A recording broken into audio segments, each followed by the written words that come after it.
I'm the bone of my sword. Steel is my body, and fire is my blood. I have created over 1,000 blades, unknown to death, nor known to life, have withstood pain, to create many weapons. Yet those hands will never hold anything. So, as I pray, unlimited blade works.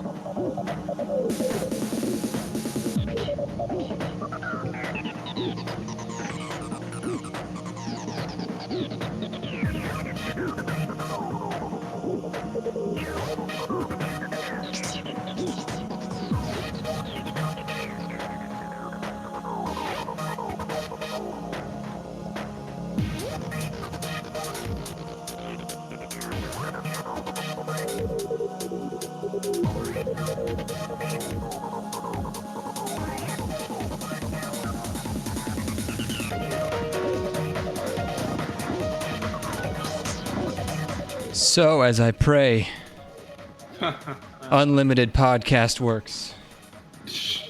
Actually, very limited. Probably only like an hour and a half, to be honest. Sometimes Maybe we two. go a little longer. Yeah, it might go a little long if we're getting frisky. We're getting a little wild.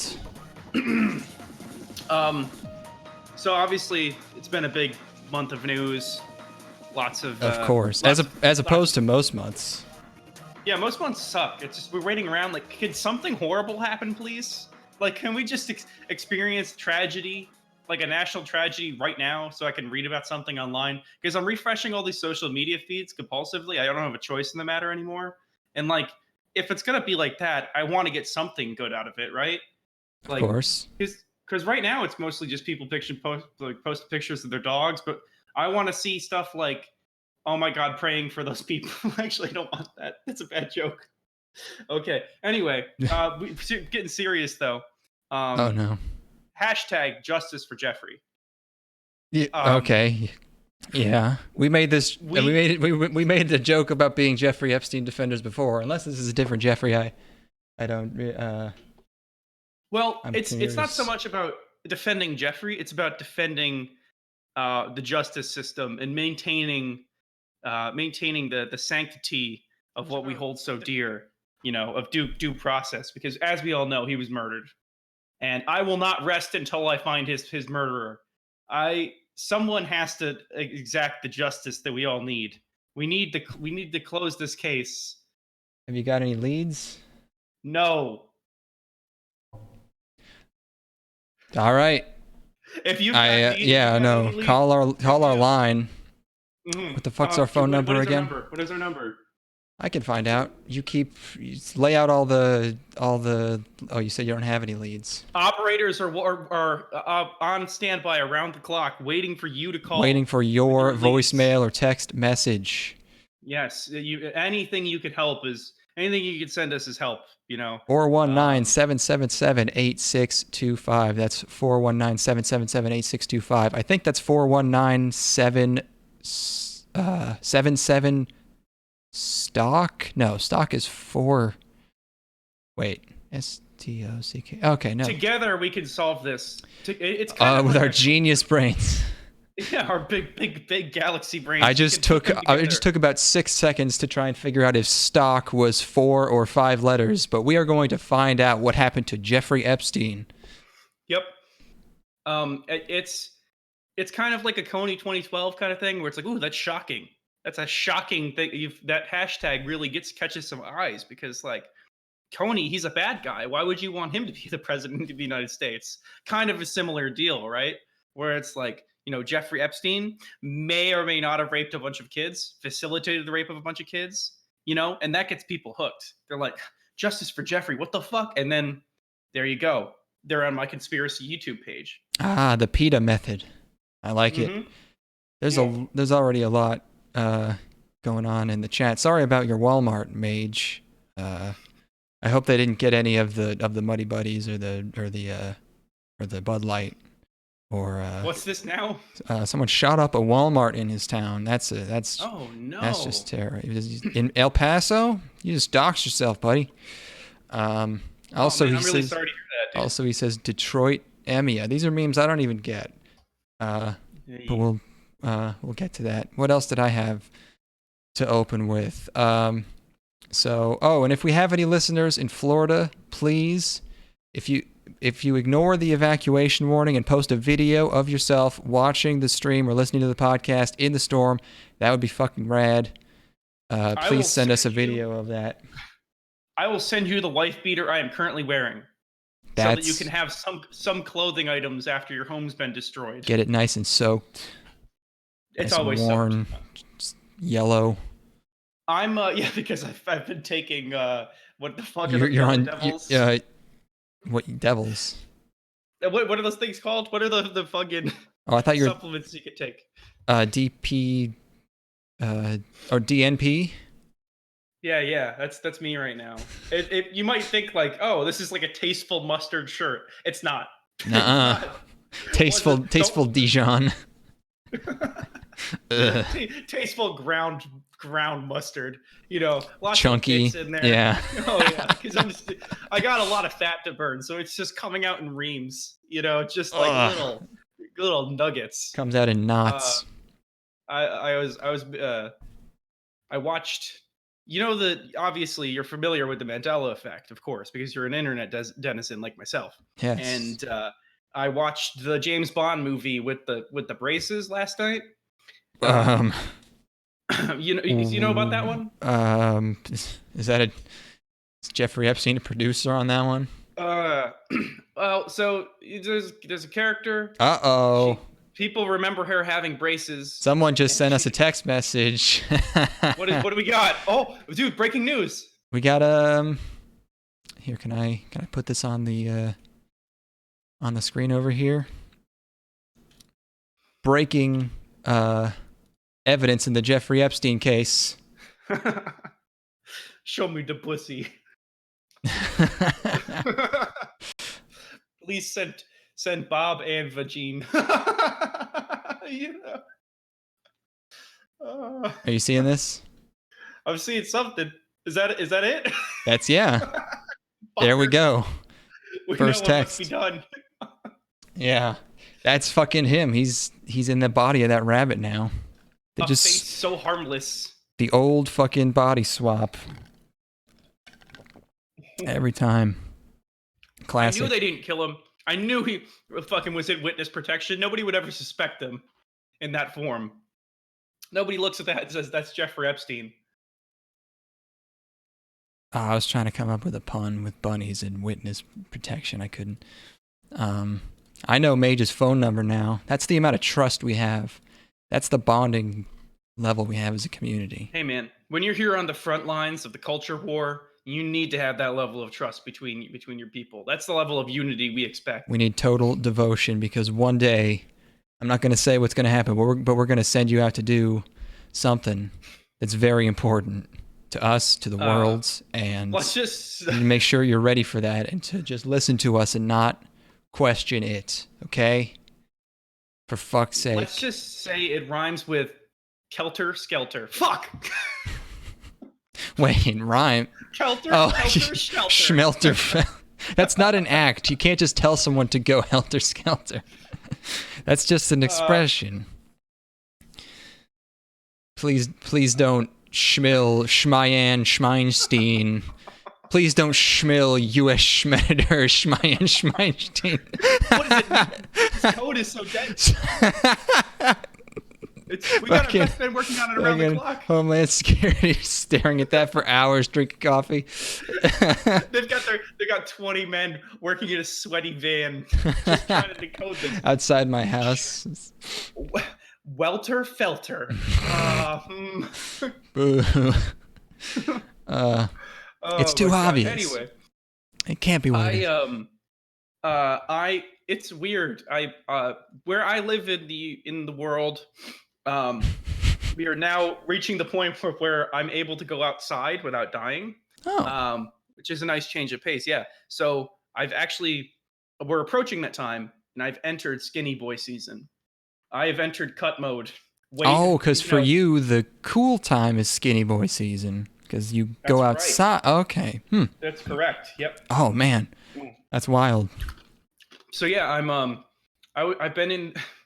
I crunched the numbers. I did the maths, as they say, and I have averaged 2 hours and 20 minutes in the gym every single day this week. I've been Holy doing fuck. an hour of cardio and then an hour of lifting. And I need your help.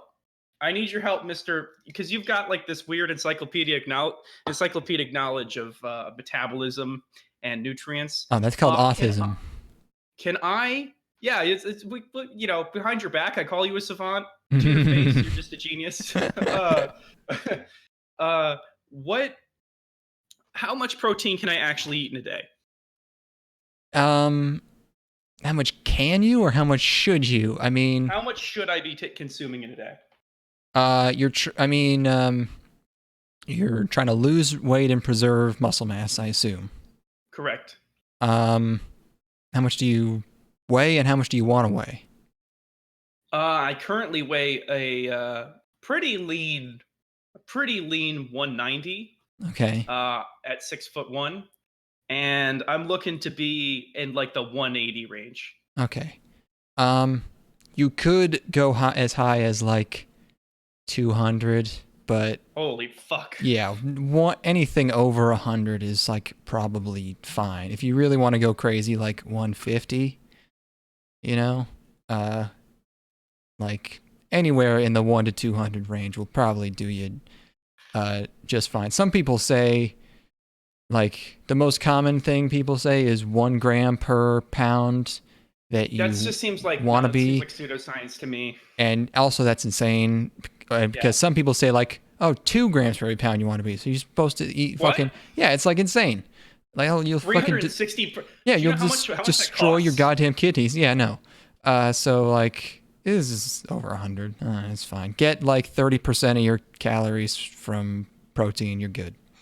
Yeah, I've been eating like 4 eggs. Like I'll eat like 4 eggs at a meal, and that's, you know, those are about like 6 calories or 6 grams of protein per. Mm-hmm. And then like, you know, a bunch of protein beverages in a day. So I'm probably in the realm of like $1.20 right now, Yeah.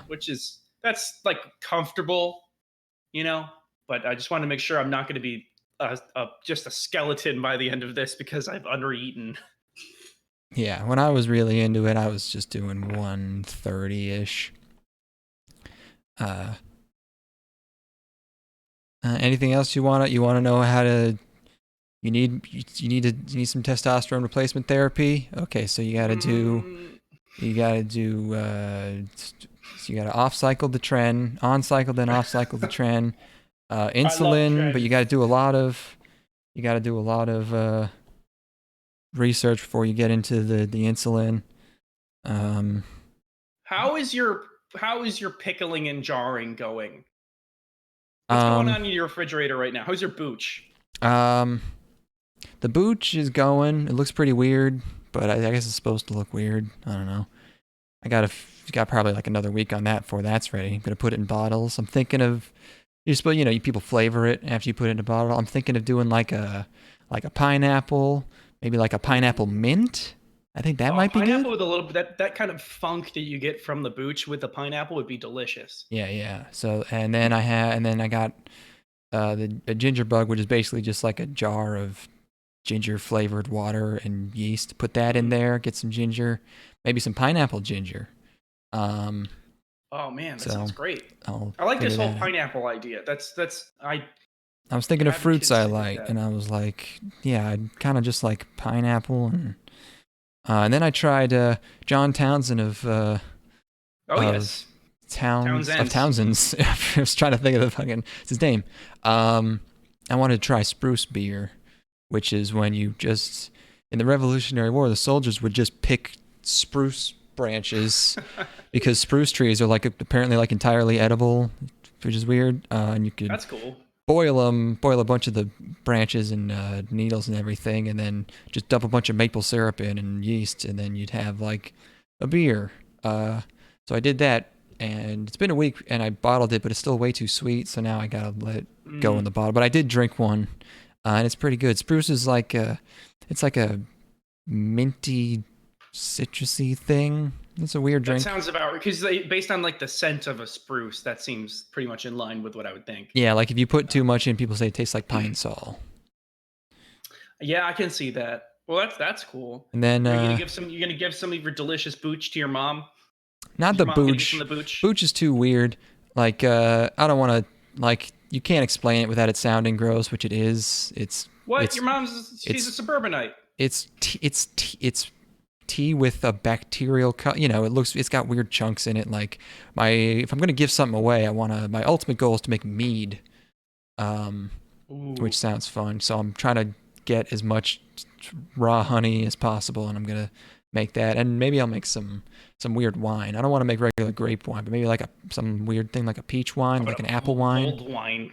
I want to make apple wine. Or apple cider. Sounds fun. And I got a secret project that I'm not gonna tell anyone about, but I have a crazy idea that I think would be really funny if I could pull it off. Let's just say it rhymes with Schmoklahoma Schmitty. Oh no. What does it mean? I'm gonna make some tapache. I'm excited for this whatever mystery thing you got going on. I went out on a limb today because at the liquor store everything was $1 above cost allegedly. Oh yeah. And so I could have picked up an Evan Williams Black Label, and that would have the been 1783. That we like? Yes, that would have been $11. That's our new favorite. I did the thing where I was like, damn, I like this. I need to know if I'm the only one that likes this. So I just YouTube has really been trying to get me into whiskey. You must have just heard me like talking about whiskey or something. Well, you know, or I googled something about. I googled something about whiskey at some point. So they're trying to get me into all these whiskey channels, and one of them, I searched their channel for that whiskey. And I had a review of it, and it was exactly kind of what we went through, where they tasted it and they were like, yeah, this is okay, I guess. And then they found out it was $15 and they were like, holy shit. Yeah. I know. Yes. So I conveniently was able to buy a bunch of whiskey or like a bunch of liquor I've been eyeing up but haven't been able to purchase because it's been too expensive. I got a nice bottle of the Sexton single malt Irish whiskey here, which is damn good. And usually it's like $32. I got it for like 21 or something. And then I picked up something really unique called. Are you familiar with Sloe Gin? No. Sloe. Yeah, apparently it's gin that's you seep it in these things called sloe berries, and it's like 25%, and it just tastes like delicious fruit juice. It's amazing. Highly recommend it if it's ever at your liquor store. I think it's kind of a niche product now. Interesting. Last time I was at a liquor store, I was with Steven, and Steven just decided he was going to get really into oh god, what's the the wormwood anise. Oh yes, talking about absinthe. Absinthe. Yeah. So like, then by the next day, he was like sending us pictures of his absinthe fountain that he made. Yeah. He made that like ghetto rigged one with. And he's still using like the fake absinthe that they sell in the stores, like in the box. That's like not actually absinthe. It's like an anise flavored liqueur, but he has this whole contraption he built for it. You have to make sure you find ones that actually have wormwood in them, and then it still won't get you fucked up because it's a lie. The thing about absinthe is that it creeps up on you. It's a liquor that you're not able to like really monitor how much you're drinking of it because it's so tasty if you like anise flavored things. And the reason it was psychedelic is because people would just slug fucking huge cups of it and get mega drunk really fast. Yeah. And that was, and whatever. And then they'd probably feel really weird and sick because you're mixing it with sugar too. So that's you're right. Just Yeah. They're in wormwood. Wormwood's technically not psychedelic, but they might have been consuming like much higher amounts of wormwood, and that might have had some sort of chemical properties that made them a little bit more fucked up. The stuff now is very low wormwood content. Not to rain on the parade or anything, but it's tasty. I like it. I think it's. I had a taste of it. Yeah, even the not real novelty stuff was delicious. We got to talk about this fucking shit. Oh yeah, this is gonna be an hour and a half long episode. We're only 20 minutes in. We can go fast. We're only doing. This is part 1, by the way. We're only doing half the show. Tell you what, I'm gonna go pour myself a drink really quick. Oh god. And then we'll start. Then we'll get into it for real. Okay. Break music. What break music do I have?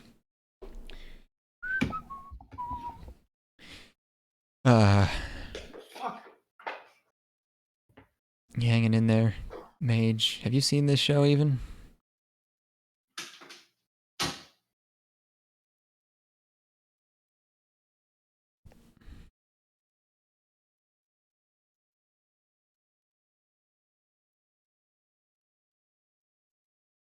Can you put emojis in this? What is...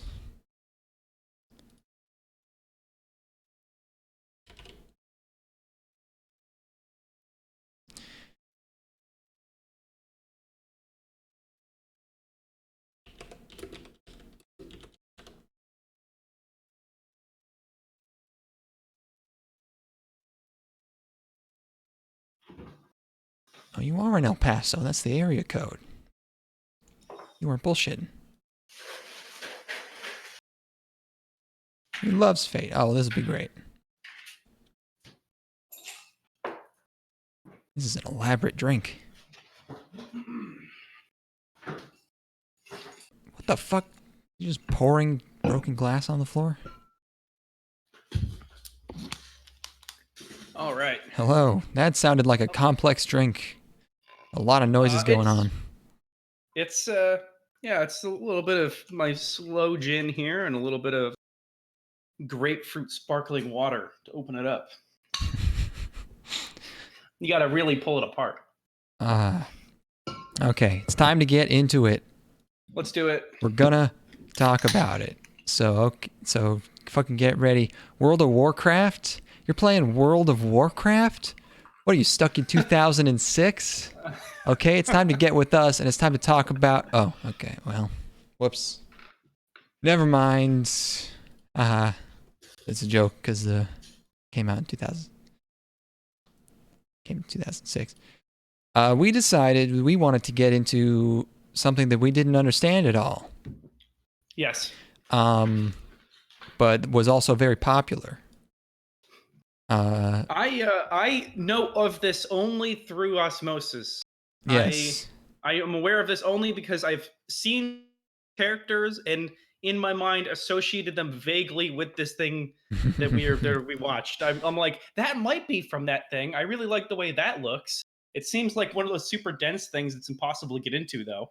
See, to me, I never really liked the look of it. Like, it always just looked like anime-ass anime to me, which it is, but like it's just always been there. And before I watched it, I wrote down everything I knew about it before I went in, and I realized that so much of my internet experience for the past fucking 15 years of my life has been Fate origined. It's just like, it's the hugest thing in the world, and neither of us know dick about it, and we wanted to just dive right in. We're tired of living in ignorance. And we spent a while trying to figure out where the fuck to start, and everybody disagrees. We're not reading a 100-hour-long visual novel. Sorry. I don't care. The art's bad and it's from 2006. We're not watching the Dean version. And so it's either Fate Zero or this one, and we figured, well, this one chronologically came out first, not chronologically in real life, but what it was based on was first released. It's the release order. It's still difficult to explain, even when we know it. It's based on the first thing that came out, so we watched this one. There you go. So yes, we watched Fate Stay Night, Unlimited Blade Works, the UFO table version, 2014. So I've written down background, and my note is no. I'm not trying to explain this shit. Okay. But I did write down what I did know about Fate before going in. Did you? I hope you also did that, because that would be great. Or you could just probably say it. I knew there was this one guy who had white hair. He looked like he was kind of like a spunky type. I thought he was gonna have a lot of spunk. He kind of does in a way, I guess. And then there was Saba, and I really loved Saba's design, and that's Okay. what I knew about it was that I thought the designs were cool, and I assumed that White Hair Man would be the main character. Well, hey, so here's what I had. This is, years and years of watching anime. Just never really knew about Fate. Here's what I did know. Nasu, the author, visual novel. Rin's defenseless anus. Pleases old men for money. I knew all the memes, basically. Jam it in, right? I've probably seen every frame of Prism Ilya, despite never watching the show. I knew Fate Zero happens before this one, and that one was written by Urabuchi, Madoka guy. The butcher. I knew that Saber was Joan of Arc or something, I think. I haven't actually finished the show. This is supposed to be part one of the episode, but in actuality, I haven't really finished it yet. And then in another show, she's Nero. I knew that part. That's Fate. Like a lady. That's Nero. Fate Encore. Lady Nero. Yeah, different series. I knew the scene where Ilya's heart gets pulled out by the handsome blonde guy. I know that the Tsukihime anime doesn't exist. I don't know what Tsukihime is or how it's related to this series. It might just be the same author, or they take place in the same universe. I don't know. We'll probably have to watch it. Have you finished it? No, I'm a good portion of the way into the second half, though. Oh, okay. How much do you care about spoilers? A lot. I'm invested. Okay. I mean, I'm almost positive you've already figured this out. So I'm just gonna say it. Okay. I knew that Archer is Shiro from the future. That one I knew. Someone told me that. Yeah, okay. Sure. Yeah. Can blank kill servants? That's a meme. That wasn't exactly what I thought, but I'm like, he in some way is related to Shiro, whether it being his father or something along those lines. They make it so obnoxiously obvious very quickly, and I'm not sure if that's because they just assume everyone knows because, it's 10 years after the VN and there's already been an adaptation, all this stuff, or if it was always that obvious. I don't know. I knew there was a Holy Grail War. That was my extent of that. I didn't know what the point of Rin was. I knew Shiro was the protagonist. I knew Saba is the muscle. I didn't know what that bitch was up to. I know that people die when they are killed. I've read Unlimited Essay Works. What is that? That was a 4chan post where someone just didn't have enough time to write like a college paper, so just turned in the Unlimited Blade Works speech, but with like the word essay, and it was just like, I'm the bone of my essay, just like that, with like all this clip art around it, and it said F but creative, and he posted a picture of it. I know the theme song for Carnival Phantasm is great. You know a fuck ton about this. And you knew so much more than I did. Yeah, but I didn't know the core, I still don't know what Kara no Kyokai is. That's a Tsukihime thing. Is that the same universe? I don't know. I remember watching the first episode of Fate Zero in 2011, and I decided it was boring and dropped it. We could have avoided all of this. We might have not had to do this episode. I would have just watched all of this, and I could have told you about it, and you'd be like, "Oh, that sounds cool," and never watched it, and this episode just wouldn't have happened. You big titties in this one. I'm done. Where the big titties at? I knew there were 3 paths. So in the original novel, there's Unlimited Blade Works, there's the Fate route, and there's Heaven's Feel. Heaven's Feel is currently being made as a film trilogy. Part 2 just came out on Blu-ray like a couple weeks ago. Part 3, 2020. And UBW was also made into a movie in 2010 by Dean. So yeah, the 2006 series by Dean.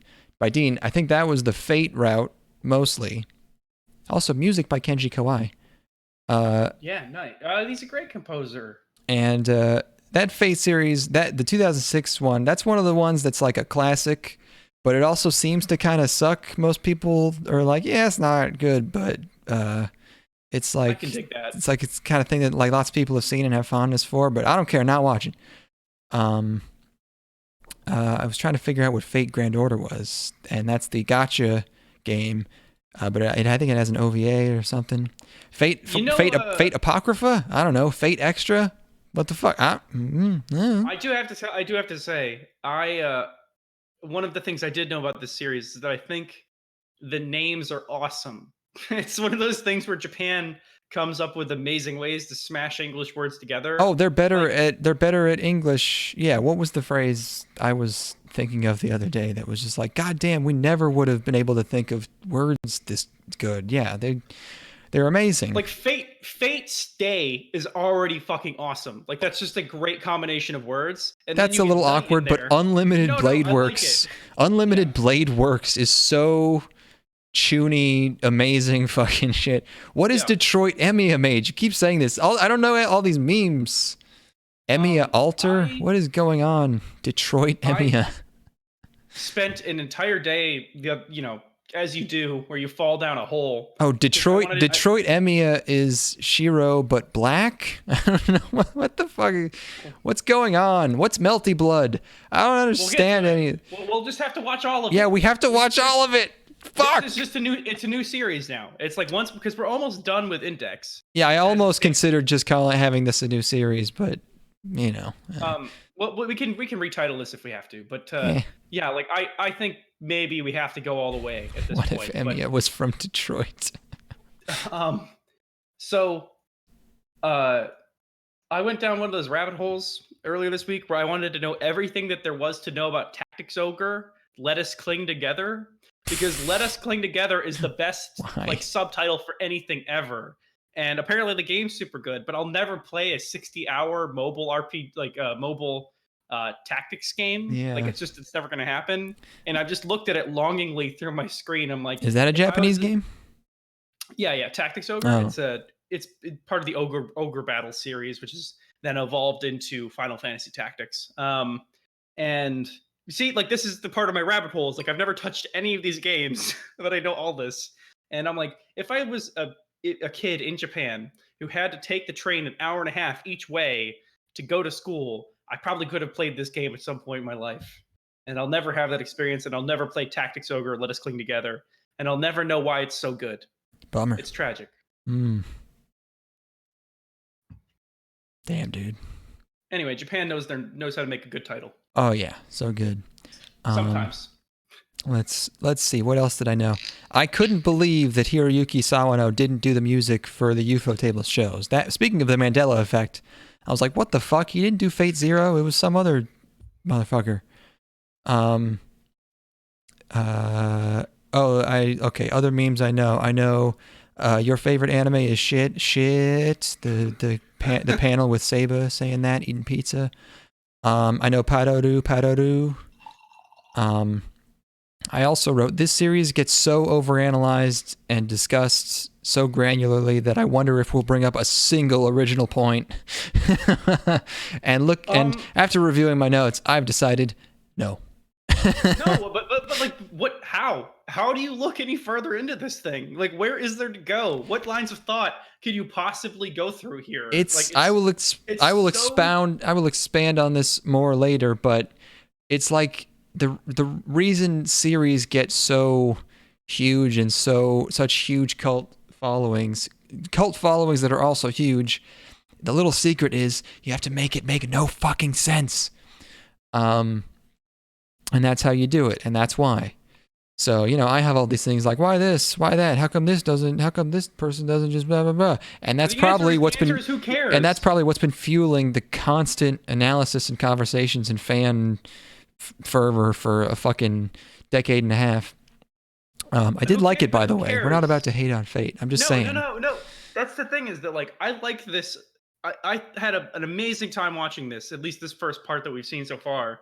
And it's just like a really excellently executed, battle shonen show effectively at its core. And there's it's incredibly well animated by my reckoning. It looks great. Oh yeah. The music's really good. I think the characters are pretty likable for the most part. And I don't know what exactly you would cling to if you're going to obsess over minute details, because it's very clear that it doesn't hold up to any sort of actual analysis. It's mostly just a really solid piece of entertainment. So who cares? Like, why? Like, what is there to talk about in a thread other than you're talking about talking about them rules? People care about the rules.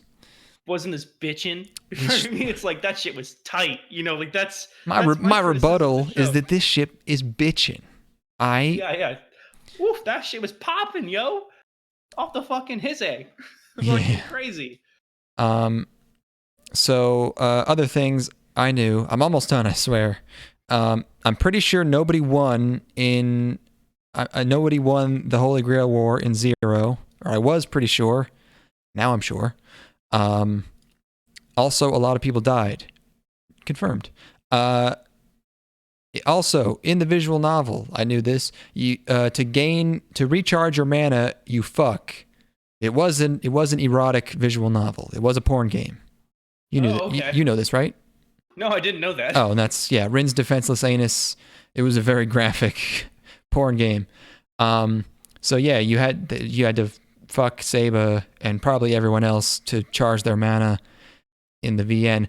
I said in the anime you probably just believe in friendship or something. And you know what? I was actually a little too optimistic. It turns out they just kind of don't mention it. Yeah. There's no system for mana, which I appreciate. They're like, oh, I'm almost low on mana, and then, nah, don't bring it up. I'm low on mana. I'm gonna do my ultimate technique. Fucking it's just, who cares? Okay, lightning round. I knew he had a big knife. Turns out he has two. I knew Ilya rides a big guy. Correct. I knew there was a ball of human flesh made by a handsome man. And I think that was kind of it. It was tough to start this series because I was just writing all this stuff and I was like, damn, this is the last thing I'll write knowing nothing about Fate. I was anxious, tearing up a little bit. like I was losing my virginity. It must be what it's like. It's identical. It's nearly identical. It's like reading the Inferno or the Iliad or some shit. It's a Saturday afternoon. You're just gonna fucking sit down on your couch and just start reading the fucking Inferno that day. Just that particular day. Why that day? Out of nowhere. It feels so unceremonious. Life changer. It was weird. So yeah, I don't know if we need to go through every single episode. Because it's everyone knows what happens in this shit except for us, right? That's fine, yeah. So you know what I didn't expect to happen was I didn't expect the amount of hour-long episodes that this thing has. 50, yeah, there's 2 50-minute episodes in this first half, which surprised me a little bit. No, there's 3 because did you watch episode 0 in quotes? I did not watch episode 0. I plan on doing that. I plan on doing that at the end. Episode 0 is just episode 1 from someone else's point of view or something? It is Rin's perspective. Okay. Does it give you any new information? Don't tell me anything specific. I don't want to be spoiled. No. Okay, great. Oh, man. That must have sucked. No, it was kind of all right. Okay. It was kind of all right. I was a little bit more invested in those characters, I think. Does it have her meeting Archer or whatever? Yeah. Oh, okay. Sure. I was afraid that would I don't know, dude. That was extra stuff that wasn't supposed to be I wanted the pure, just give me the Fate Stay Night experience. You wanted to experience it only from Shiro's perspective. I just wanted to watch the anime equivalent of the game. So I was like, episode 0, is this going to have stuff from Fate Zero? Is this going to have stuff that I'm not supposed to know yet? But I guess not. So what's important here? Episode 1, my pet peeve. First scene. First of all, I love Fujine. Taiga, his teacher. Yes. She's great. But Oh yeah. my my one problem is like I wrote at some point like if they fucking lay a finger on Fujine, I'm gonna be pissed because she's so comic relief and so cheerful and so likable that she should be off limits narratively to like bring into the plot. You know, she should always just be No, on the sidelines. no, And then she got Dobby. She got Dobby she really got hard. fucking kidnapped, and I was like, "You motherfucker! You're not supposed to. She's not meant for that." Yeah. But in the first scene She here, is not for tragedy. here's my first analytical. My sharp mind picked this up. First scene is she pulls a prank on Shiro. She replaces his soy sauce with oyster sauce. No one would confuse those two. They're completely different viscosities. And I'm sure someone else has brought this up. He's sleepy. He's just waking up. You know, You just got this it's an early thick. It's the morning. texture of molasses. You're just pouring it on your rice. Like fucking, what are you doing? No one would do that.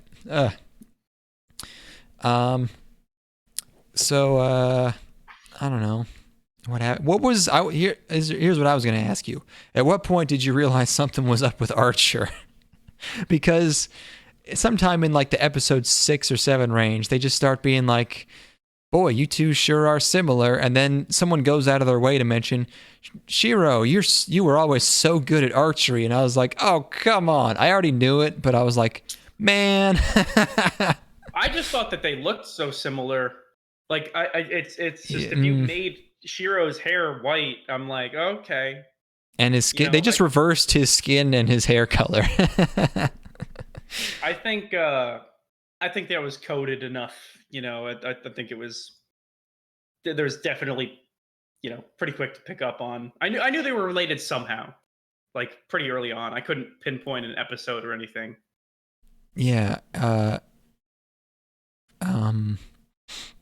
Fuck. What was I gonna? Episode 1 still. Well, I mean. Oh, okay. Nothing much goes on, and. Are we? I'm not crazy, right? The show looks awesome. It's like, they call it unlimited. So they called it unlimited budget works for a reason. Yeah, I was not expecting this. I think here's where I might differ from you is that I was never crazy about these character designs. Mm-hmm. Mostly the faces. Before I watched this, it was hard for me to ever imagine these characters having personalities because of how like wooden and sort of cookie cutter these faces are, like cut and paste. They're a little on the generic side. Like the only one who ever really emotes is Rin. She makes this disgusted face that I like. I've always loved the design of Saba. Like I've always thought the design was bitchin'. Oh yeah, I like Saba. You know who has the worst character design is fucking Lancer. He looks like shit. Yeah, he's got the weird ponytail thing going on. I fucking hate Lancer. He has this weird skin tight, like scaly thing, and he looks so lame. He has the earring, like he just looks like fucking ass. I think I would have watched this show earlier if I thought it was like going to be remotely comprehensible for somebody just going in, because I thought Saba's design was so good. Like it reminds me of like the really good era of PSP games, like Joan d'Arc and stuff, and like that kind of art style. And I really like it when Japan does. Wait, well, I know you have to explain what the good era of PSP games is. Well, yeah, like the just that kind of like a lot of those PSP games are tactics games. Oh, just like weird like 2009 PSP RPGs, JRPGs. Exactly, and they're all like interpretations of events that actually occurred in Europe, but like fantastical. Trails in the sky. They do such a good job of like interpreting Western style designs into anime and Japanese style art, and it reminds me a lot of that. So I get kind of nostalgic looking at her.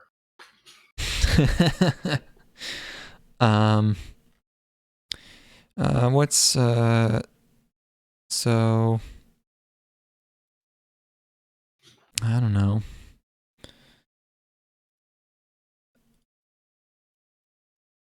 Oh, you need help, man? Like I can. Yeah, I mean, I want to forego like just the going through every point on the in the show, so I'm looking through I wonder my if we don't notes. just cover the groundworks of it. Like, what are our dynamics here? Yeah, You know, let's see. He has magic, uh, but he sucks at it. fixing powers. He sucks. Mm-hmm. That's his sort of his character is that he sucks. The very first episode, he's like, is that he? Go ahead. oh, he's like, hey man, I gotta fix this heater. Could you give me some privacy? Yeah, and weird. his student council guy is like, oh yeah, sure, yeah, for sure, man.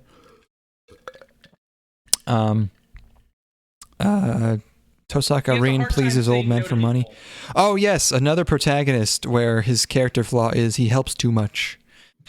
Then again, I guess this came before Toma and Silver Spoon, so I guess this gets a pass for that. It's one of my favorite character flaws. Yeah. Because you get to make issues occur because he has a compulsion to get into the mess. Yeah. And it's a lot better explanation than a lot of people. And it's so exaggerated. Like one point, he confronts Kenji for beating his sister, and then Kenji's like, clean the gym, and he's like, oh, like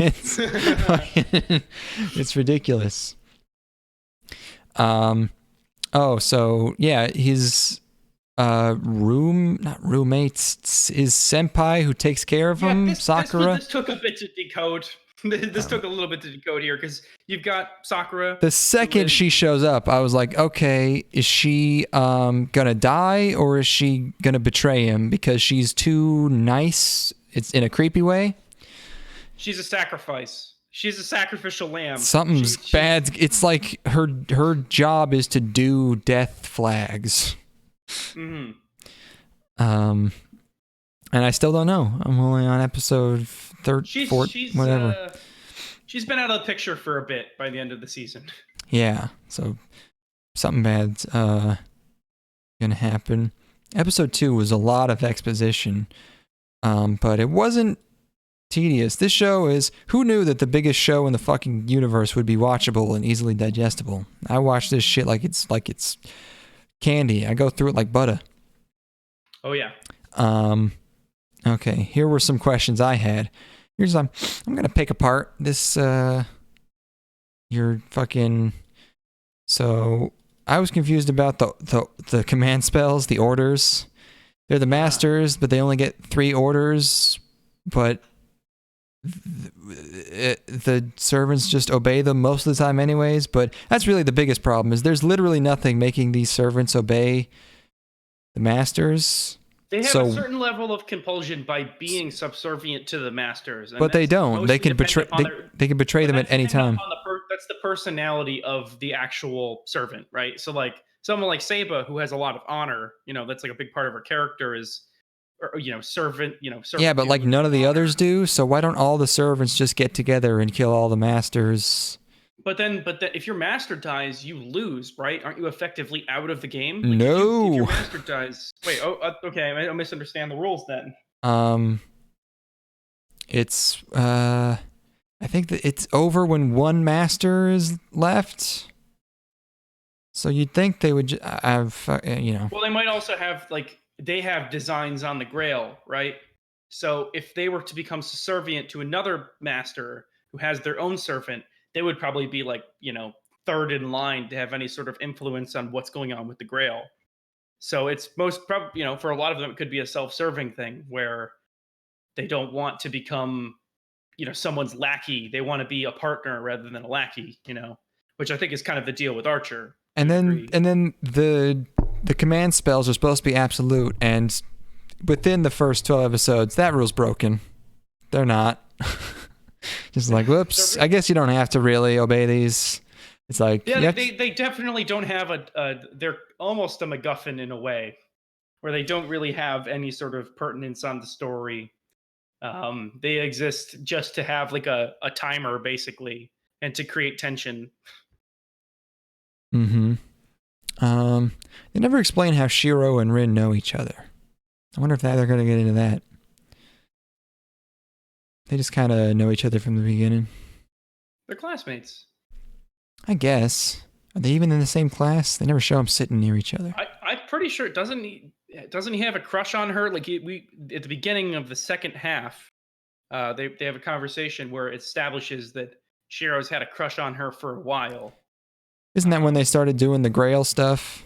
I guess I don't know. Maybe I'd have to like go back and reevaluate. Episode 3 was the Berserku fight. Oh, Berserker. It's really hard to articulate how good these fights are because like it's so visual. No, it's good. The soundtrack, it was good for the most part, but there was one part where I was like, wait, they're just playing dubstep, like Bad Witch House. Yeah. As is the style at the time. 2014.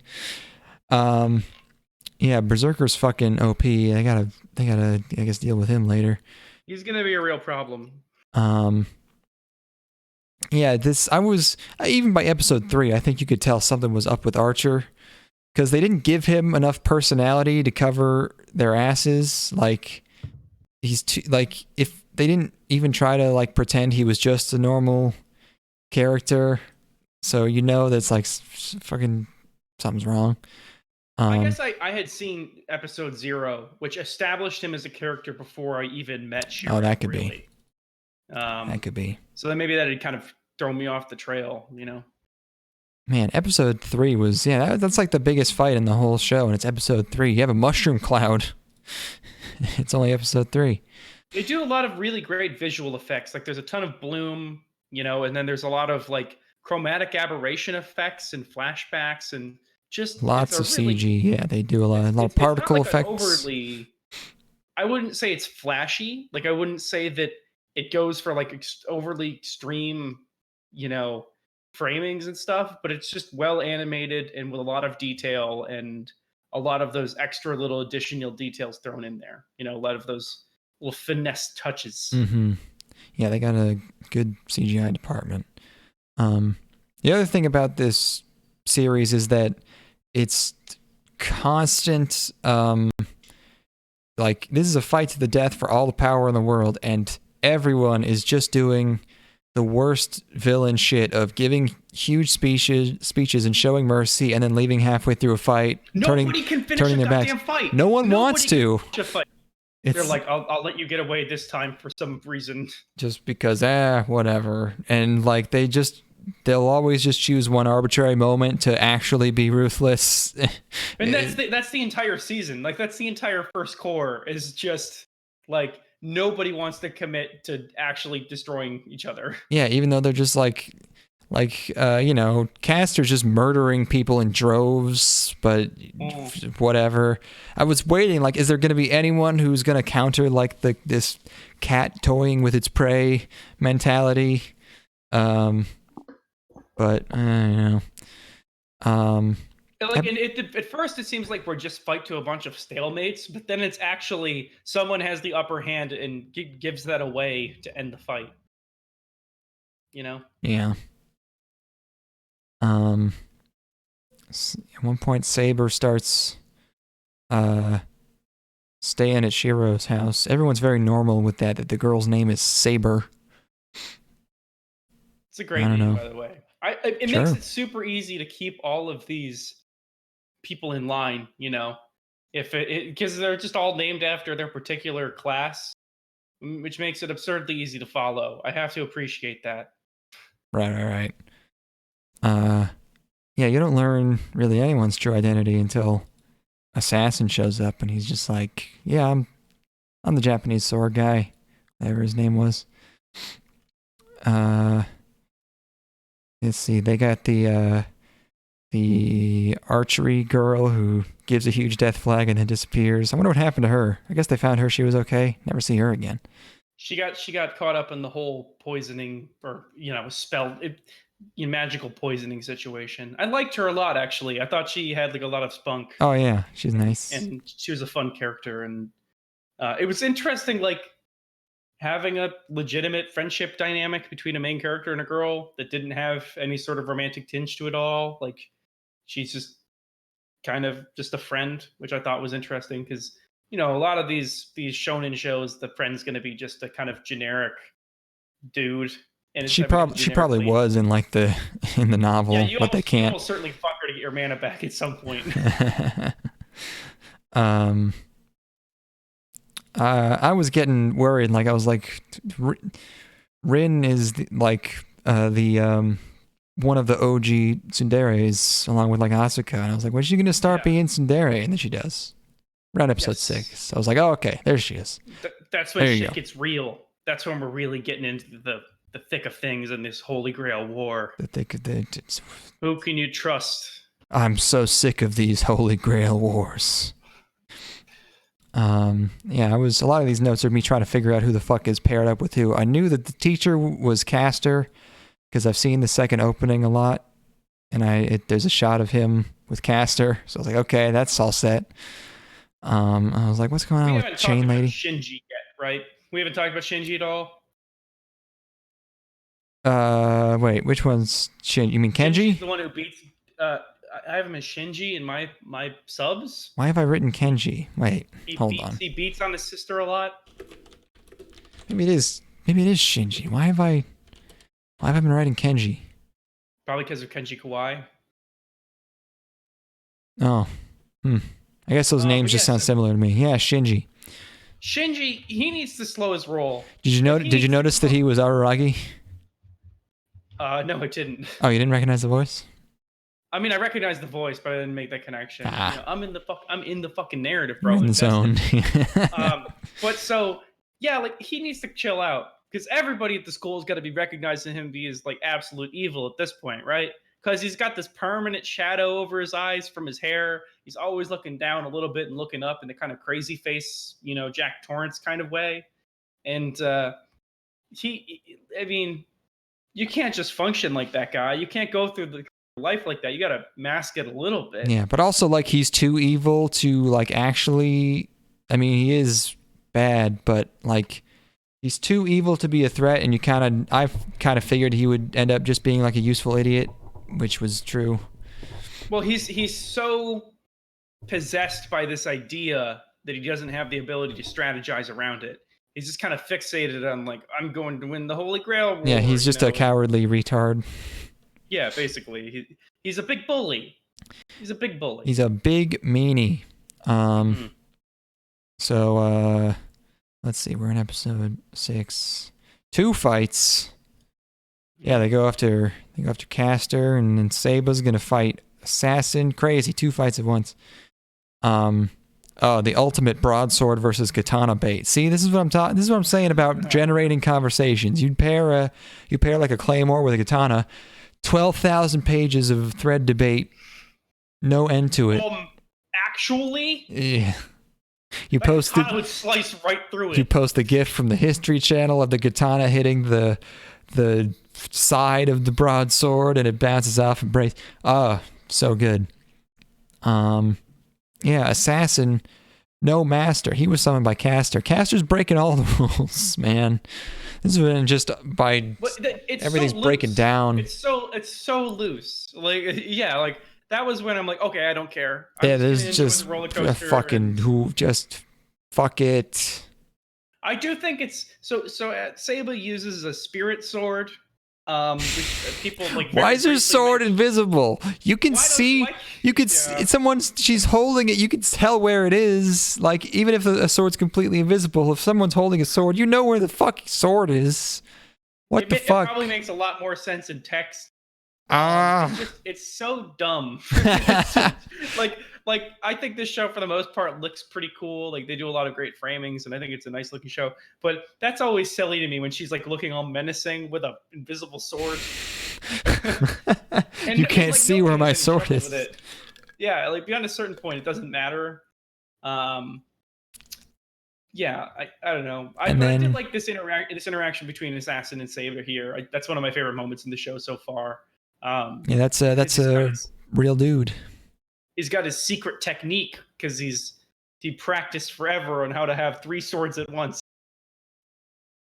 Yes, I think he had a special attack. Yeah, he mentioned something about a swallow. Historically accurate is what I'm saying. Yeah. The sexy lady who I thought was Assassin is actually Ryder. Again, No fucking rules. She ain't riding. The only thing she's Got a riding, horse. the only thing she's riding is my fucking huge cock. I wish. You wish she was riding my cock. That'd be sweet, man. I'd be like, dude, nice. I'd high five you. I appreciate that. The support. I'm in the room cheering you on. Shiro gets saved, but Shiro gets cocky all of a sudden, really, in one point in episode 7. This is like that group sex. If I'm in the room with you while you're having sex, but it's not anybody that's in any way related to, is that group sex? That's not cuckoldry. We can rule that one out. Like, is that no, is that's just being a like good friend? that's like voyeurism. No, but it's not even like I'm not getting a sexual rush out of it. I'm just stoked for you. Oh, then yeah, that's, I guess, if you're really feeling nothing sexual at all, then yeah, that's nothing. I don't know if that's really like possible, You can't but call our friendship nothing, dude. it's nothing in the penis zone. I mean, there's nothing below the belt. Nothing going on below the It's belt. all cerebral. It's a very cerebral experience as I'm watching you fuck this anime character. Oh, it's invisible to hide what sort it is. Who cares? What is it? She's blonde. It's not a katana. Have we established what it actually means when somebody figures out what historical figure you are? Well, you can like find their weakness, right? So like if she's Joan of Arc, her weakness is probably fire, right? Something like that. Her weakness is being murdered? Her weakness is wood and fire and priests. Yeah, that doesn't really help much. I don't know. If you speak French to her, she starts crying from homesickness. Oh my god. She's like, orator. I think, I remember her saying, like, you don't know what sort it is. It could be a spear, but she's swinging it. It's fucking stupid. It's a baseball bat. It's the reincarnation of Babe Ruth. It's I got my lucky slugger.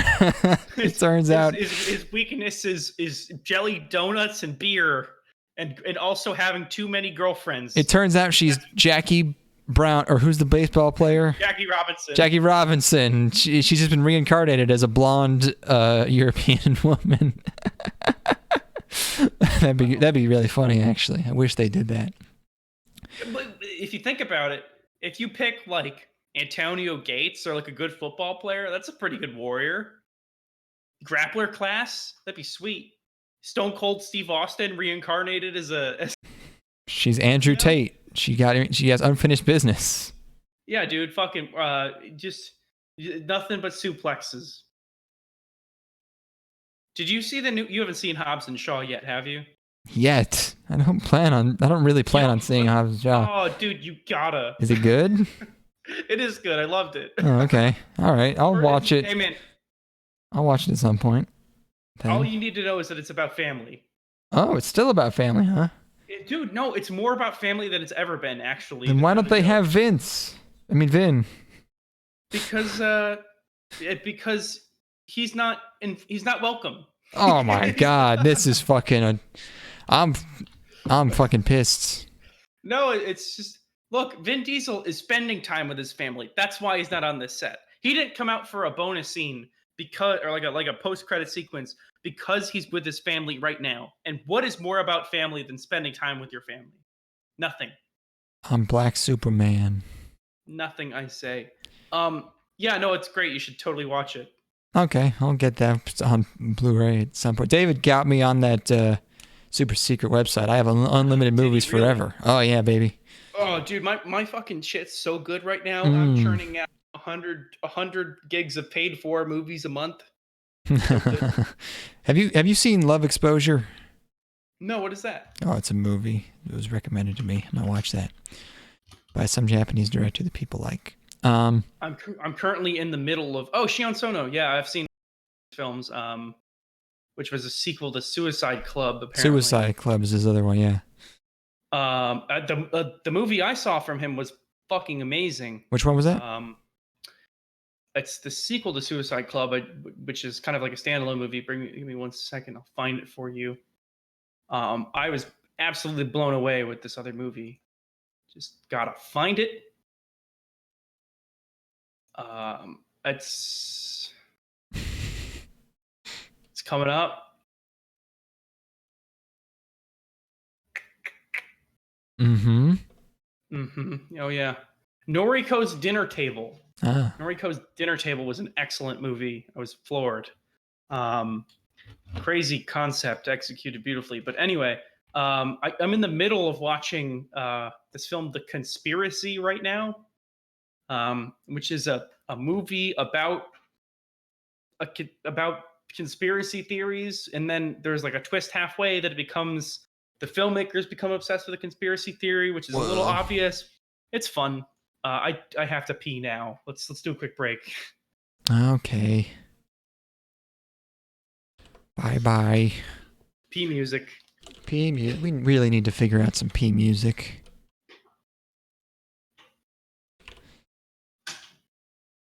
I need to have that queued up from now on.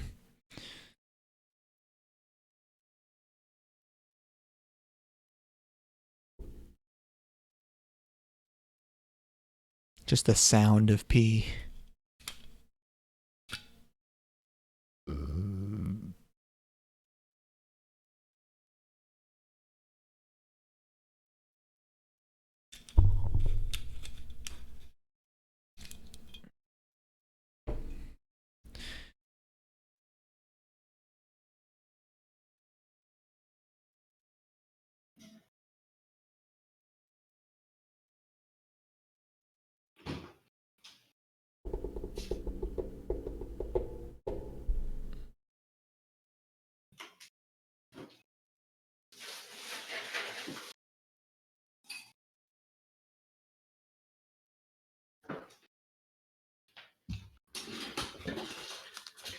Okay.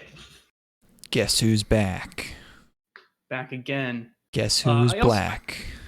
I watched another movie last night that it's called Brooklyn. It's from like 2015. Movie about an Irish immigrant girl, and it's got an actress I find to be particularly beautiful, Saoirse Ronan. And I was watching it, and she gets on this boat, right, like to cross over to America from Ireland. Yeah, you've mentioned this actress to me before, and I'm having crazy deja vu because I remember Googling her name and it being corrected to Sarah Serotonin, and I can't. It's because it's like actually three names or something, and I'm hearing it wrong. It is Saoirse. Saoirse. Okay. And Saoirse. first of all, she gets my serotonin levels going. Soursey? What the fuck kind of fucking Europe ass name? Oh. It's a traditional Irish name. Anyway, Gaelic. So I'm into it. Like it's really good so far. And then she gets on the boat to come to America, and apparently everybody on those boats got ridiculous seasickness and also food poisoning. And she shits in a bucket at one point, and I was not expecting that. I was not ready for Saoirse Ronan to have explosive diarrhea into a bucket on a boat. Yeah, it's It did end up being a very enjoyable film, regardless. Small boats, huh? Yeah. It's an enjoyable movie, but also watch out for diarrhea. It happens. Yep, same with Green Inferno. The rest of the movie is very wholesome, very nice, but there's one scene, a little bit of poop. Yep. Careful. You gotta watch out. You gotta watch out for that poop. They've been slipping that fecal matter into our films for a while now. I wonder if that's some sort of calculated decision to get us adjusted to our future living where we all have to bathe in shit water. No, it's deliberately to get people into scat pornography. Just like how like they purposefully over promote incest porn on porn websites. It's the same thing. Disney's gonna just be making movies about eating poop, and everyone's gonna like it, and they're gonna pretend it's ironic, but then they really love eating the poop. Count me in, dude. You're on board. I'm ready. I've been waiting my whole life. I'm ready for Poop World, baby. Are you prepared? Poop World is my favorite Ralph Bakshi movie, starring Brad Pitt. Did you know that less than 15% of Americans don't have enough poop saved up for the coming Poop World? Ask your... And that's a big problem. That's a big problem. When the poop world comes, where are you gonna be? Are you gonna have enough poop? That's gonna be some real problem, buddy. You're gonna have problems with this poop. And there's not gonna be anything funny about these poopy trubs. Nothing funny at all. People laugh, they giggle when I say poop, poop, poop over and over again. Yeah, sure thing, bucko, but when you're wading waist deep in it and none of it's yours and you don't have any of the poop, that's on you, bud. That's the too. poop must flow. Was episode 8. Where are we at?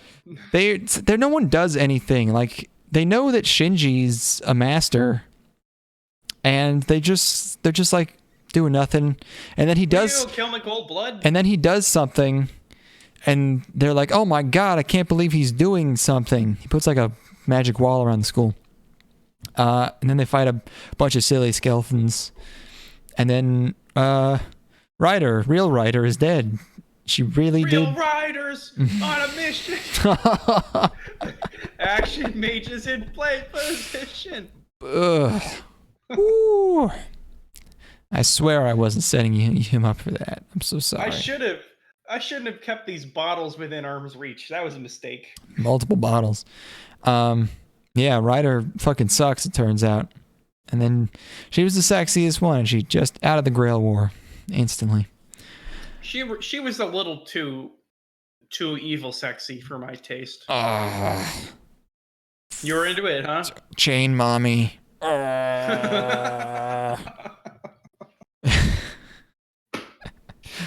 Blind, she can't see how fucking gross I am.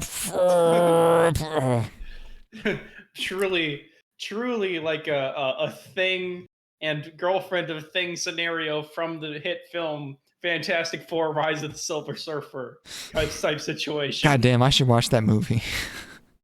I only saw that first one. Yeah, dude, you haven't completed the arc. No, I haven't finished the duology. You haven't experienced the catharsis yet. This is what you've been waiting for. The payoff is that you've been waiting to resolve this tension. I'll watch it to pregame for the new reboot that's coming out in whenever. Mm-hmm. Episode 9, Shiro sleeps in the room next to Seiba, and that's very exciting for him. Huge boner. Mm-hmm. More breaking the rules. Kenji has lost his servant, so he just goes to the priest, who we haven't really mentioned, but he's clearly like probably kind of evil. But he goes to the priest, Kirei, and he's like, "This is bullshit. I'm a spoiled, rotten child." And he's like, "All right, we'll get you another servant," which I doubt is going to happen. Was he getting another servant? I thought he was just giving him protection. He said we have another servant available. Oh, okay. Some bullshit. That's probably some bullshit. But again, he's a useful idiot. Rin suspects comedy. Rin suspects the other student council kid of being the other master in school. Issei, his name is. So Shiro forces his shirt off to see if he has any command spells, which are tattoos on your body, which is a really great sequence. No sense. Again, common theme running through the series. Makes no fucking sense. Have to be. You don't know that it has to be on the top half. Obviously, if he were a master, he would know what the fuck was up instantly. Look, Shiro's he's not a super intelligent boy. He's not the brains. No, he's also not the brawn. He's kind of just he's the protag. Kind of a vessel. Yeah. He's plot armor man. He just walks into scenes so that they can happen, which I find to be enjoyable personally. I like it when he does that. I like it when he makes the plot go forward, and also when things are uncomfortable. Those are good things. Mm-hmm. They should have fucked though. Oh yeah, Issei, fucking chiseled. Holy shit. Carved out of stone. It's what happens when you live at temples, man. That's true. Damn, I want to live at a temple.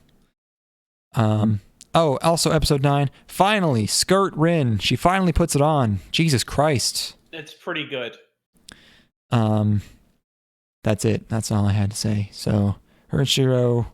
Oh, and then they finally see the handsome guy in front of Sakura's and Shinji's, I assume, house. So everyone's having bad dreams. Archer is having visions of like a public hanging or something. So I'm thinking like, does he like merge with Saba at some point, or fucking who knows? He knows the backstory at least. Like, Yeah. So then episode 10 is when they finally try to take on Castor.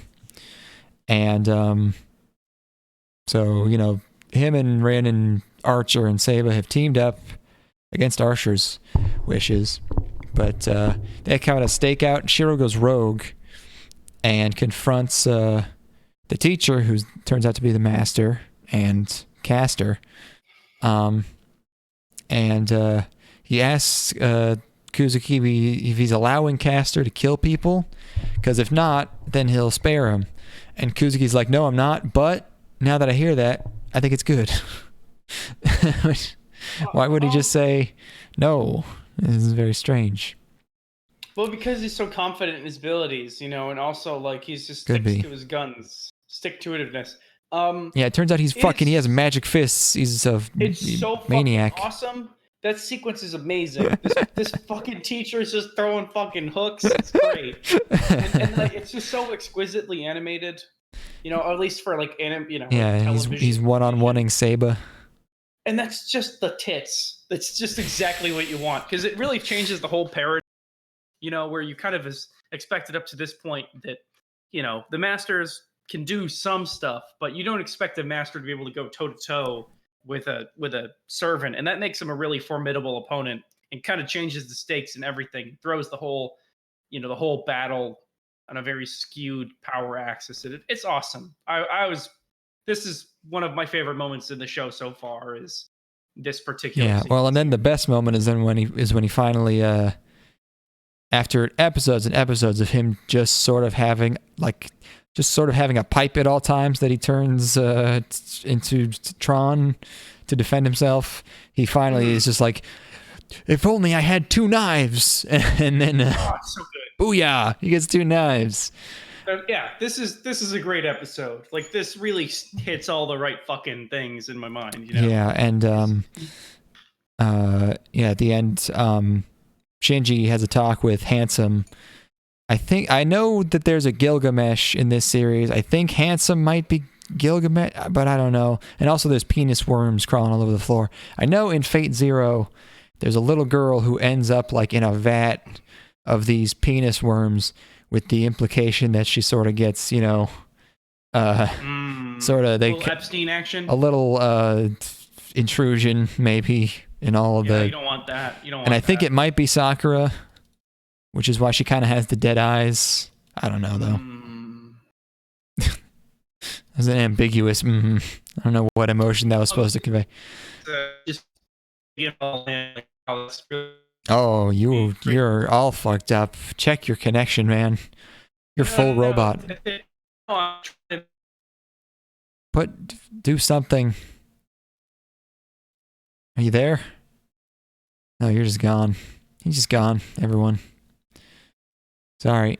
Well, I'll keep summarizing the series. We're almost done anyways with this first half. Penis worms.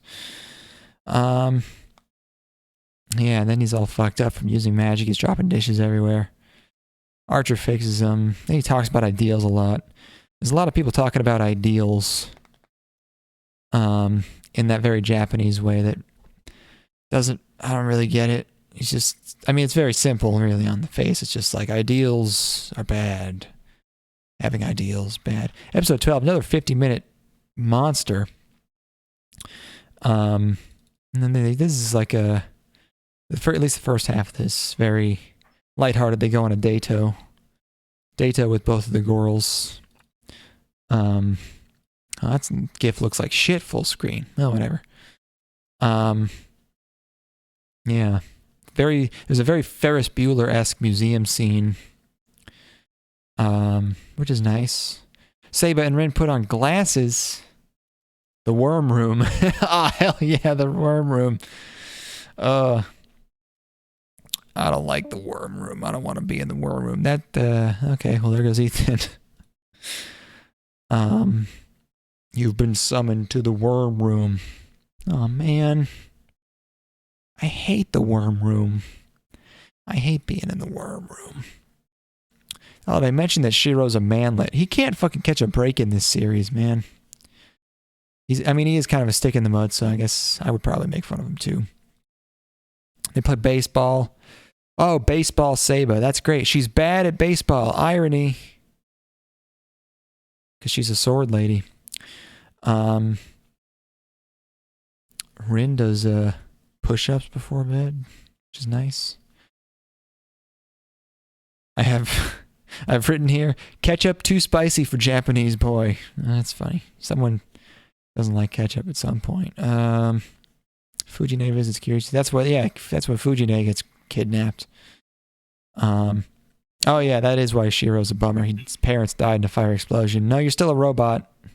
I'm a robot, huh? Oh, no, you're back. Your voice is good now. What happened? Aha. My internet cut out. Yeah, I could tell that was happening for about 10 seconds. Not really sure what was going on about that. I mean, I don't do anything particularly illegal using my internet connection. I don't really share media necessarily. Oh, were you putting out too much output? The stream's overloaded?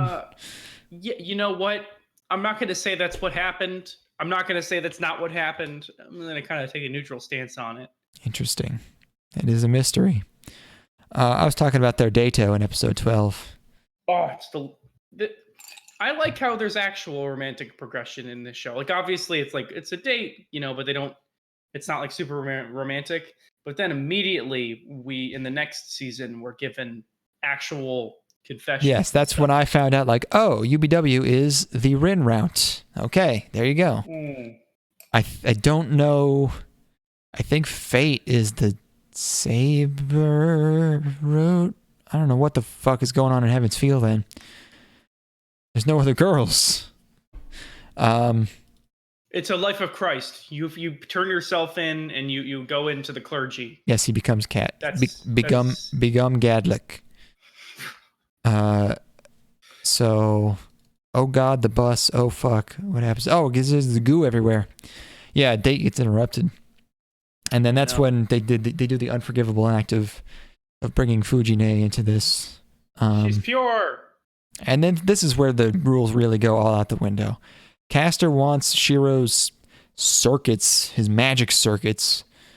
So, then just fucking everyone's getting stabbed. It's just all my notes are just fuck. And then oh god, she has something called Null Breaker, which cancels out magic. What the fuck, Kamachi? In my subs, it just says Rule Breaker. Rule Breaker. Oh, okay. Yeah. Well, I was comparing it to Imagine Breaker, which is the same thing. Fucking hack, Kamachi. So that Caster is Saba's master now.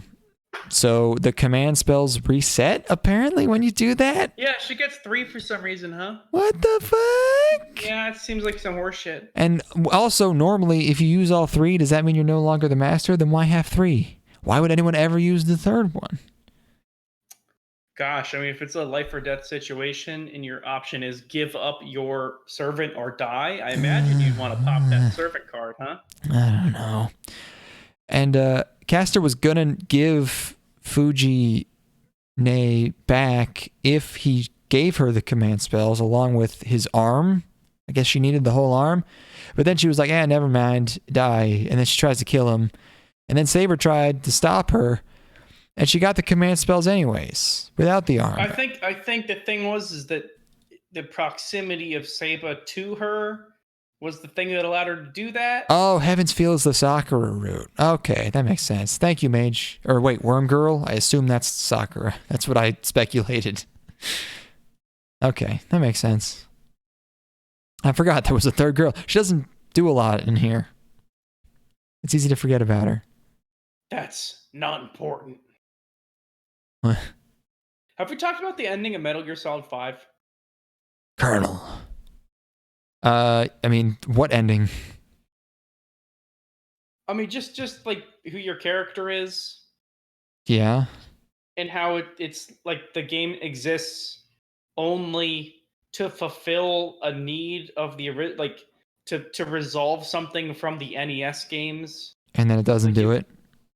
Well, it does it. It does. The idea is that the Venom Snake is the big boss that dies in Metal Gear. Sure. In like, it's just seems like one of those weird. It's almost like the Star Wars prequels in a way, where it's like, well, how do these people meet? How do these people meet? It's like, who cares? It's Metal Gear. None of this shit makes sense anyway. Why you got to go back and resolve this conflict? Like, why do you have to go back and resolve this timeline bullshit that nobody cares about? Everybody cares about that. They're Metal Gear fans. Again, You made Metal Gear Solid in Metal Gear Solid 2. Like another series where people's devotion is largely based on the fact that the continued discussion is caused by the rules not making any sense. Evangelion, Metal Gear Solid are the kings of that, I think. What else is there? Those are the two that I always think of right off the bat. I spent a good day the other day just not even really thinking about Metal Gear, but just like walking around my house doing chores and going, Colonel, I'm in the facility, but there's no gay sex here. All I see are nuclear warheads. Snake, I'm sorry.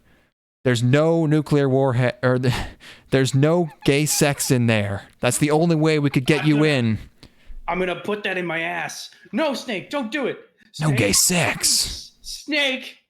Snake! I can't believe you've done this, Colonel.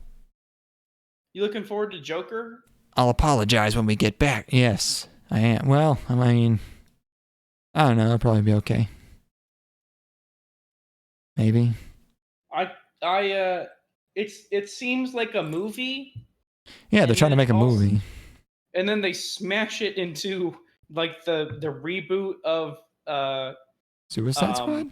No, they smash it into the reboot of Watchmen that they're doing for HBO. Oh, really? It just seems like those two ideas, not literally, like it's not literally in the same canon, but you take the tone of the reboot of Watchmen and smash it into a movie of the Joker, and that's what you got.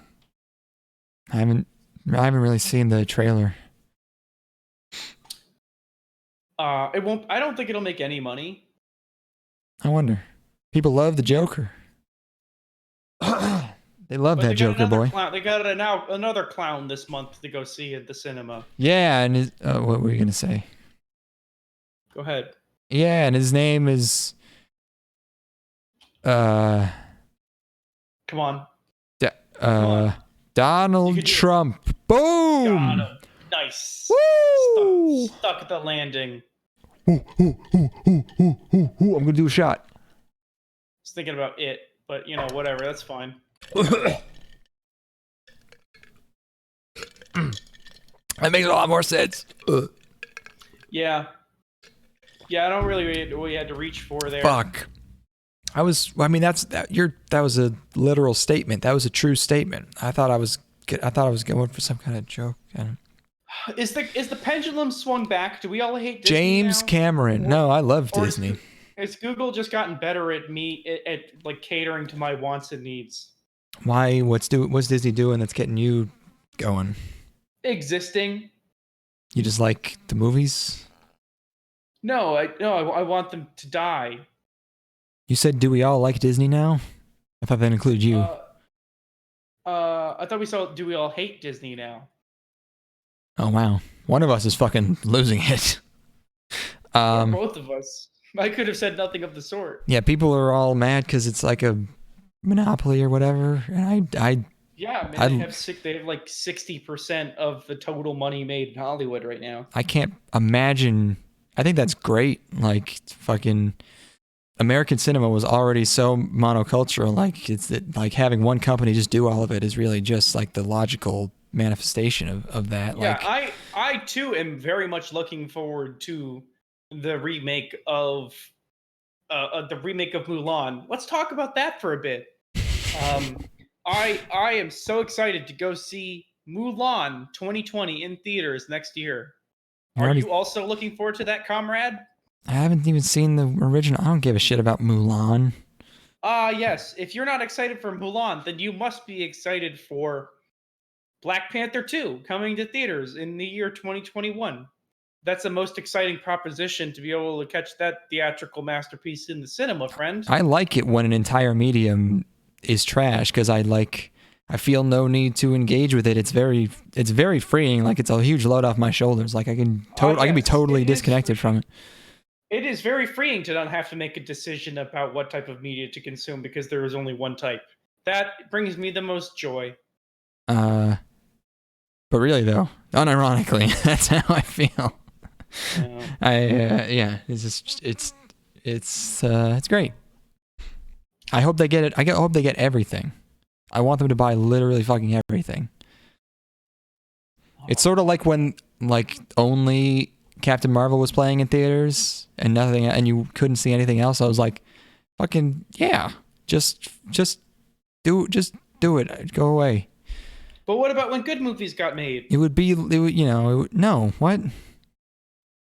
When? What? There was a period when good movies happened. That was fucking over 10, 20. I don't, even good movies, I'm like, they're fine. What's a good movie recently? Like, Mandy was independent. That's not going to go away, I saw that Annihilation last year. That was a cool movie. It made no money. Yeah, but imagine if that movie made money. Oh, imagine if the whole world were completely different. Then it would be good. Like, yeah, okay. Hey, I saw that. You want to talk about a movie that got shelved? I saw that Under the Silver Lake movie. Yeah. That was so awesome. Oh yeah. Under the Silver Lake was the tits. Oh cool. And nobody saw it. People trashed that movie. I might download. You should totally watch that. That movie's a riot. I'll put that on the list. You know what else I saw? It was a movie that I put off for watching for 7 years at this point. Was that Terrence Malick movie To the Wonder? Everyone's like, To the Wonder is complete garbage. And I'm like, okay, well, I'll see about that. And I watched it, and it was outstanding. I thought To the Wonder was an amazing movie. And everyone's like, don't watch the movie, it's bad. And for 7 years, I've just accepted that people don't like this movie and I shouldn't watch it.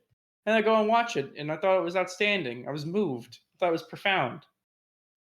Some Very bullshit, cool. dude. Yeah, that sounds. I like those minds. I like to have my mind twisted right inside out. I like to have my noodle bamboozled. I like a good noodle bamboozler. Yeah, that's what I call That's the genre title. It's my favorite category in IMDb. Yeah. Noodle bamboozlers. Trying to create that and just getting it rejected by the staff. It's part of my schizoid compulsion is to make sure that Noodle Bamboozler is on IMDb because it's a more accurate summation of the genre. It's like that, Inherent Vice. Those movies fall under the same category of noodle bamboozlement. This is a head tickler. What? Mm-hmm. A cranium stimulator. I'm really getting my brain pan touched here. Oh, my fucking brain is getting fucking. My mandula is being electrocuted. I'm electrified. I'm stimulated. Hook the electrodes up to my ears. Let me watch fucking Primer. Give it to me. We gotta finish UBW because this we gotta finish it. We gotta finish this half. I mean, we're on episode 12. Yeah, kidnapped. Command spells get reset. Confusing shit. I like this development. Fucking Saber, captured, stabbing my boy. Then Archer shows up. This makes me very happy. Oh no! I mean, it's horrible. It makes me upset, but that makes me happy. That they went for this this particular route, which is most emotionally devastating indeed. Oh, I had a prediction, which this was probably answered in episode 0, so you probably know. But throughout the show, Rin noticeably has used one command spell that we are not told about. And my prediction was that she used it to make her and Archer forget that he's Shiro for some reason. Don't know why. That was the only thing I could think of. Did No, you? she uses the command spell to keep him from murdering Shiro. That was the second one. Hold on, let me find this command spell. Command. I got my notes here. Yeah, she uses the second one to have him obey the truce. Right? Right? Okay, in episode 0. In the middle of this, in like episode 8 or 7 or 6 or something of this. Oh, okay. Here's what it is. So in episode 0, the command spell that she uses is that he wants to go out and do his own thing. He wants to go out and do the fighting and leave her like back at the place and completely ignore her altogether, and that he's gonna like control all of the strategy. And she uses a command spell to control that impulse and make him work with her as a partner rather than as kind of like a free agent, which was what he intended to do. That seal use was some stupid thing at the start of the original Stay Night, says Mage. Yep, I feel like you both just said the same thing. Yes. All right, mystery solved. Man, my ideas are so much better than Nasu's. Fuck you, Mushroom Man. So, hey man, where's your 26 episodes of television? Oh, I'm not Japanese 25. yet. It's 26 if you count 0. So Shiro wakes up from his stab. So Caster now has Saba and Assassin. Fucking OP as hell. Caster fucks up Assassin by like bringing out his rib cage. I don't know how else to say it. His rib cage is outside now. Is it the sternum? Is that the? That's the one in the middle. Yeah, she must have ripped that out because that's not. Well, there. the ribs are also some. Caster then visits Kirei, the priest, and is like, "Yo, I'm ending this shit early. More rule breaking, just to fucking scallywag this one." What does it even mean? And also, I guess there's 2 grails. Fuck this. This is this is nonsense. There's a lower grail and a higher grail or a lesser grail. I'm being driven up the fucking wall, boy. I'm pissed. Yeah, this is definitely a throw your hands in the air type situation. But I'm not turning it off. Oh no, I'm never stopping. I'm gonna download the game. Someone does karate on. Oh, the priest does karate on skeletons, which is what I expected from this series, really. So I'm very happy. This is when we finally see Lancer again for the first time since episode 1. He's hanging out nearby. He's like a tree or something. He's hanging out by a tree. And I'm just looking at him just going, God, he looks like shit. His character design is shit. But that's when I really just started understanding why this series is so beloved and so long-lasting, is the rules are poorly defined and in actuality just non-existent. It's Evangelion, it's Metal Gear Solid, it's everything. So we end off here with Shiro looking for Rin. The Grail appears when only one servant remains. So why don't all the masters band together and just take out the servants? Well, that's because the masters are way weaker than the servants. Why did I write that? That's stupid. Yeah, and also like the masters, they also want to have access. Oh wait, but they have the Grail. command spells. Why don't they order all the servants to kill themselves? But the thing is that they're not going to split the Grail. You're not going to trust that many other people to be benevolent. And it's better than dying. What? No, but what if you could win? Nobody can win. No one won last time. You'd think they would figure out like, oh, no one won last time. This is probably kind of dangerous. No one won last time and an entire city exploded. Maybe we should just kind of chill out this time. That happened last time because the wrong person won. Oh, yeah. Whatever. But yeah, episode 12 is kind of dark middle chapter. Everything's bad in and off here. I'm very happy. And that's where we're left out. You're really happy about everything going on here. This dark middle chapter gave me a lot of hope. I was like, okay, all right, and you know what? I'm not going to spoil anything about the next half, which everybody has already seen as of 4 years ago. But it doesn't get much better from here for our boys. It's it has to get worse before it gets better. It would be like if Han got frozen in carbonite, and then also R2-D2 got thrown out of an airlock. Like that's the level of dark middle chapter we're looking at here. It'd be like if you got frozen in carbonite and then stabbed a bunch. Yeah.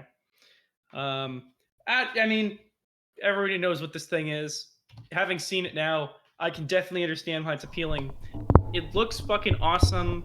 I find the characters to be pretty likable. I don't really care about the mechanics of anything that's going on. Babe is really cute. Bryn's pretty cute too. Yeah, you know, if I really had to pick one, I might go with Saba. I like Saba. She's got a great personality. I'm not upset that this is the Rin route, but Saba, it's I believe they call it Gap Moe. She's very, very honor girl, very serious, almost all the time. But then when she'll do cute things. I mean, how many people in history have the moral standing of a Joan of Arc? Very few, if any. She was canonized. Like, you can't do much better than that in terms of purity. That being said, I do like Sakura a lot too. If we got more of her, I'd probably want to go that route. Honestly. Sakura creeps me out. Cute. What? Not because of the way she is, but just like narratively, I know that the way she acts is because something's fucking wrong. I'm ignorant to it. So, actually, I mean, even if you were ignorant to it, I want the girl from the club. Oh yeah, archery girl. Genki, girl. like, I mean, I guess the anime term would be tomboy, even though she's not really a tomboy, except for the fact that she's just like, an anime tomboy just means less than shoulder length hair and chill and loud. Yeah, animated. Yeah, I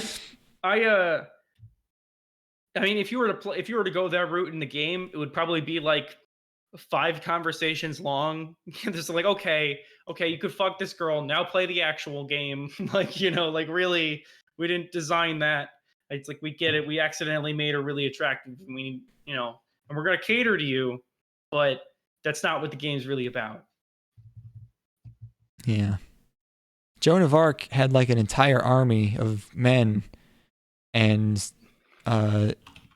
supposedly none of them felt any sexual attraction for her. That's how fucking holy she was, so... I have my doubts about Saba because I want to fucking ruin that shit. There's that really good movie, The Passion of Joan of Arc, where she just kind of like cries on camera a lot. That's a good movie. So is that true? Gives her a leg up. Yeah. It's a Carl Dreyer movie. Is that a companion piece to The Passion of the Christ? No, it's way well before. It's like an iconic. I think it's like 20s. It's like a 20s silent film. Oh, I might have heard of this. Yeah, that's The Passion of Joan of Arc. Oh, this one. Oh, yeah. Okay. Right. Yeah. And not sexy in that, but you know what? You got to respect that kind of commitment to the cause. Yeah, well, I mean, the point was that like she was like really attractive, but everyone was so in awe of her. Yeah, so much respect.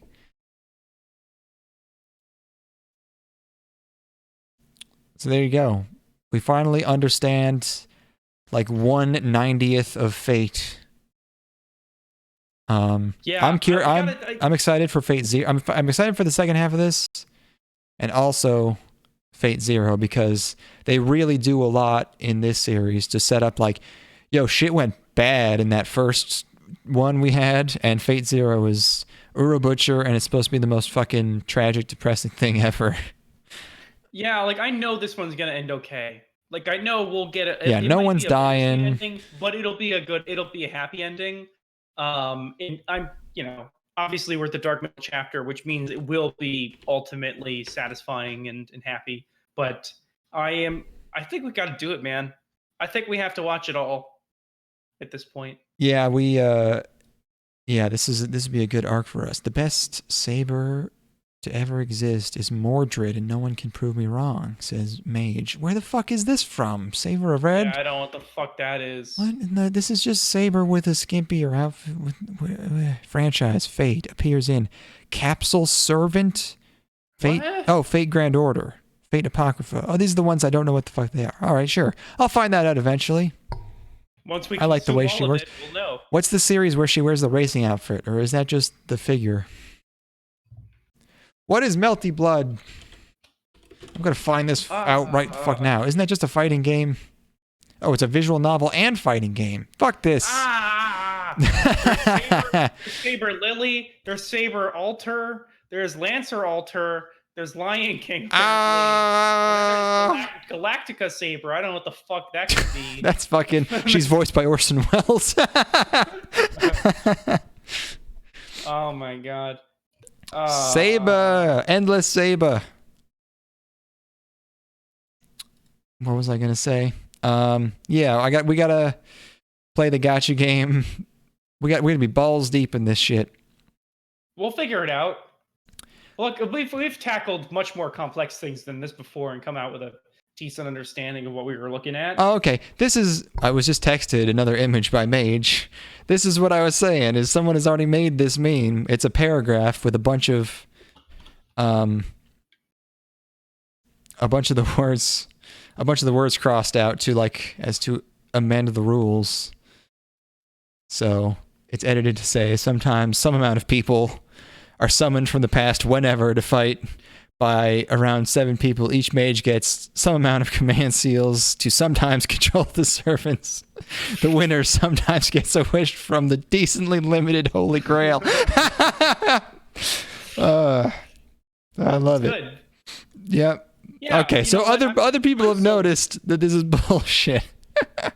But who cares? Because it looks so good. Yeah. The characters are so fun, and like this is not high art, but it's sublime entertainment. It's entertainment, yes.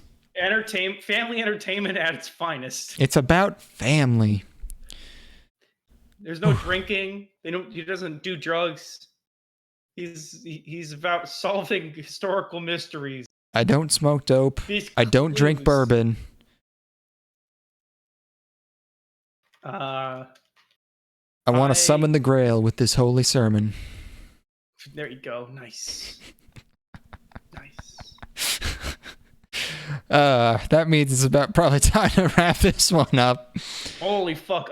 I could barely stand up. So yeah, this is probably it. You stand up for our cast, bro? Well, yeah, dude. What, you want me to hunch over my fucking microphone like some sort of neckbeard? I'm standing up, dude. I'm fucking throwing punches the entire time. Get that blood flowing. I'm hitting a speed bag, you know? That's it. We solved it. We solved the riddle of the first half of Fate Stay Night Unlimited Blade Works. Yeah. 1/1000th of the overall Fate franchise. So yeah, well, part 2 soon. We'll probably be recording early next week. Yeah, it probably won't have half as much going on in it. Yeah, you never know. Well, cool. I'm gonna rescind my wanting a tragedy comments from earlier. I was just being an asshole. Don't be a meanie. Everyone, it's God bless us, everyone. Yes, don't. Every time you don't shoot up a school, an angel gets his wings. Oh man, you just caused some kind of fucking loop. CPU's at 100%. It's oh god, the temperature's rising. I make the rules as I go, baby. Hey, brought it back around. All right, well, I think we're ending it. Bye everyone. Please follow us on Twitter and send us more voicemails and text messages. Let us know if you have any leads on Jeffrey. Tell us about Jeffrey. Tell us your thoughts on Jeffrey. 419-777-8625. 77stock. 419-77stock. podcast@gangstalking.com. I just renewed the domain, so everything's set. A whole nother year of gang stalking, folks. What else do we have? Twitter, phone number, email. Yeah, our Twitter exists. Our YouTube page exists, which just currently hosts our content. Subscribe, really podcast, retweet, everything. Cool. Hit the bell as well. No, shut up. Bye-bye. I'm going to play this outro song that oh, yeah. we have. So, peace.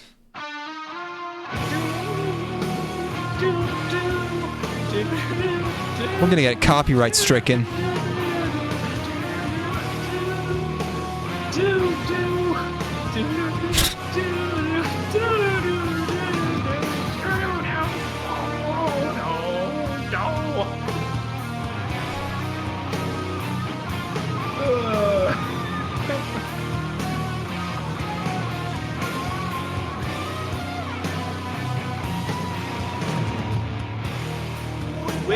about life.